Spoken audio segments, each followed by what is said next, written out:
So Tucker Carlson got his hands on January 6th footage that was given to him by Kevin McCarthy. This was Kevin McCarthy's attempt to get back in the good graces of Tucker Carlson and more of the, fringe people on the right, because McCarthy was, of course, under attack by Matt Gaetz and Lauren Boebert, and there was this breakaway caucus among the Republican Congress people who were basically demanding extractions for a far-right agenda, and McCarthy made a lot of concessions, went along with it, but he's still not in their favor. It's interesting because McCarthy was always Trump's choice. So, Gaetz and Boebert were bucking even Trump by doing this. So it's a little bit, the ideological lines are not as clear. It's just that you have these different factions and they exist. So Kevin McCarthy was trying to get back in Tucker Carlson, Fox News, good graces, also with the caucus that was against him. He's trying to get back in their good graces. So he takes this January 6th footage. He releases it to Tucker Carlson. Now, there's a number of problems with this up front. Tucker Carlson is clearly going to comb through that footage, find the stuff he likes to promote the narrative he wants to promote. And we've already seen that, there's no other way to put it. The guy has been outed as a colossal liar. We just saw the internal text messages that were released. Secret texts that now we're privy to. And what do we learn? Behind the scenes, he calls Trump literally, quote, a demonic force. He says all the conspiracy theories are total BS. These people are psychotic. I don't agree with them, but goddamn it, I got to feed them the slop that they want. So just totally audience captured, going along with the audience, pushing whatever narrative that they want. This is a guy who, while he knew the Stop the Steal stuff was totally bogus, the election was not rigged, he tried to get somebody fired who was a Fox News reporter who accurately pointed out, hey, this stuff isn't true.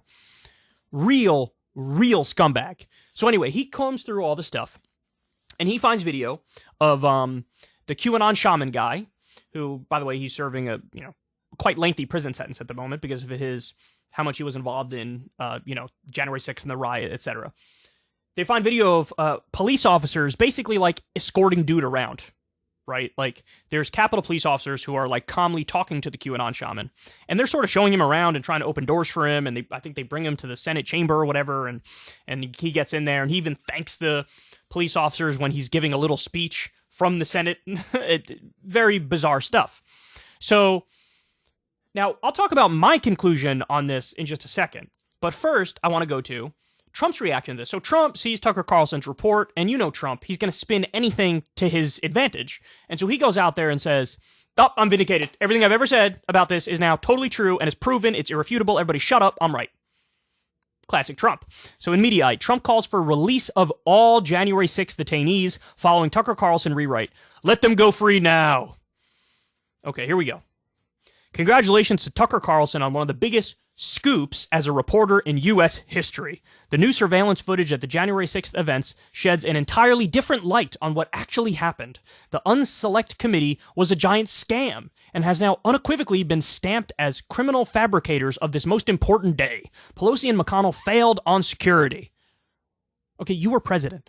The police story is sad and difficult to watch. Trump and most others are totally innocent. Let them go free now. He continues.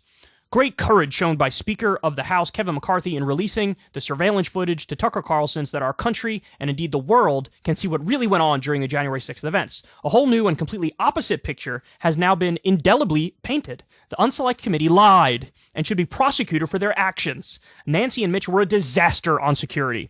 Thank you, Kevin and Tucker. Free at last.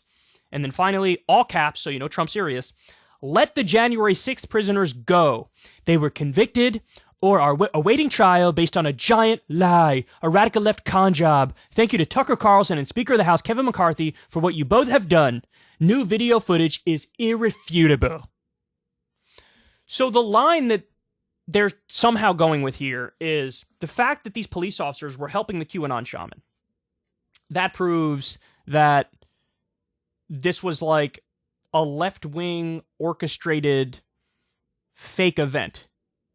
I think that's what he's going with. Oh, everybody, either that, like, kind of like the, it was Antifa type line, like, oh, the left set this up, or it was orchestrated by the left, but then some people got involved after the fact and went along with the crowd. It's one of those two narratives, right? Like, he's trying to exonerate himself. Everything I've said is true. Remember, he still believes the election is stolen.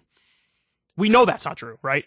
So But that seems to be what he's going with. Like, I'm totally exonerated. And I think the line Tucker Carlson is trying to go with is like, you've been lied to. It's a total fraud. This wasn't like a spur of the moment group of far right wingers who want to overturn the election trying to block the proceeding to keep Donald Trump in office.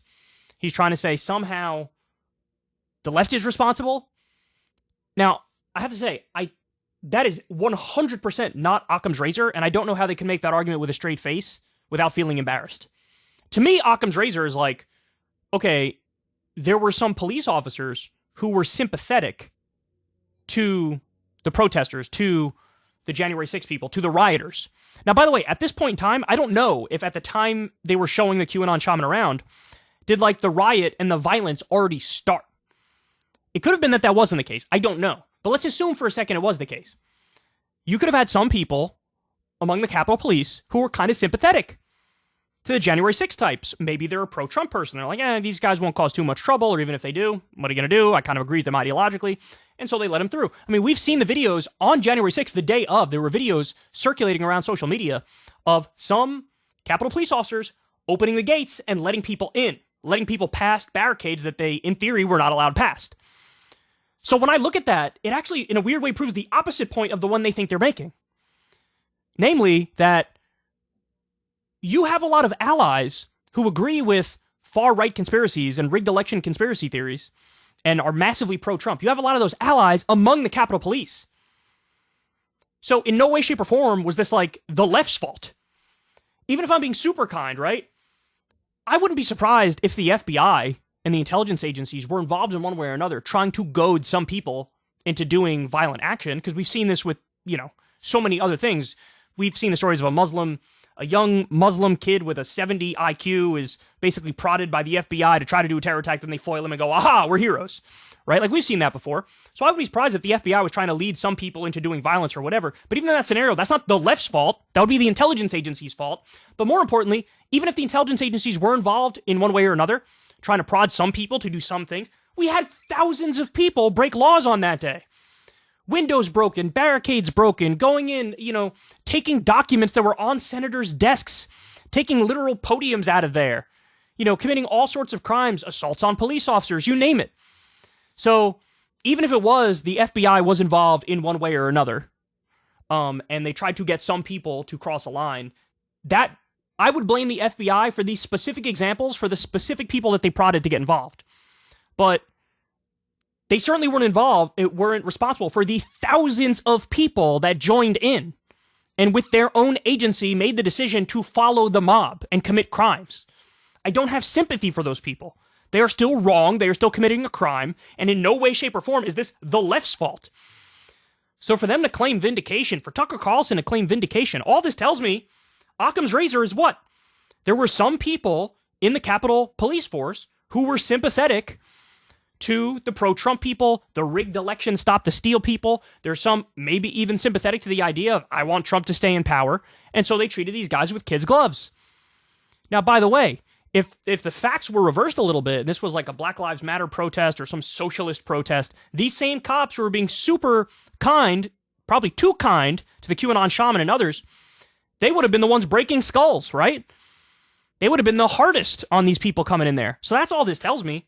Occam's razor is either they didn't know of the threat yet or see the threat yet or see the riot yet or the violence yet, so they were just like being kind to this guy or whatever, or they have some ideological sympathies, and that's why they were treating this guy kindly.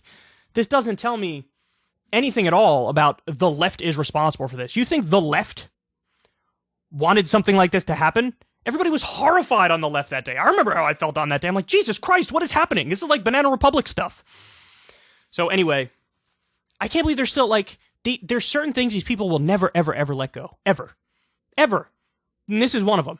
Trying to flip the narrative at this late date, but it's so weak.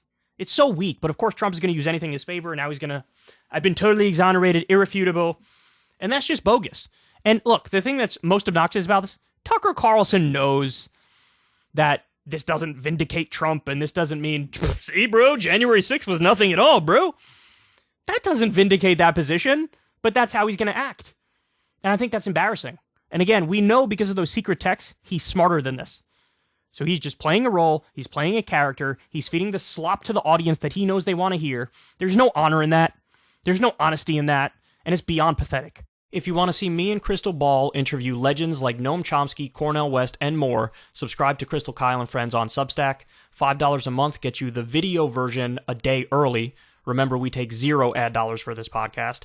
Or you can sign up on Substack for free and get the audio version a day later. Link in the video description box below.